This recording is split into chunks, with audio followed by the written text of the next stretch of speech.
हा संभाजी राजा तुम्हाला आम्हाला समजलं पाहिजे. मी फार लांबचं सांगत नाही. आपल्या इथं एक शहर होतं औरंगाबाद नावाचं, त्याचं नामांतर केलं आणि त्याचं छत्रपती संभाजीनगर केलं. तुमची माझी प्रत्येकाची मागणी होती की त्या शहराचं नाव छत्रपती संभाजीनगर असावं. संभाजी राजांच्या महाराष्ट्रात संभाजी राजांच्या नावाला विरोध झाला. कोणीतरी उठलं संभाजी राजांच्या नावाच्या विरोधात याचिका दिली, सांगितलं की या शहराचं नाव औरंगाबादच असावं. आमचे रक्त थंड पडले. शून्य माणसे झालो आपण. आपल्याला आपल्या राजाबद्दल सुद्धा अभिमान बाळगता आला नाही.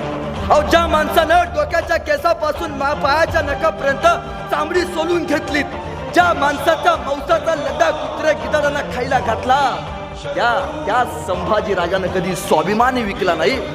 त्या राजाचं रक्त म्हणतो आपण. ती माणसं आपण स्वाभिमानी विकून बसलो.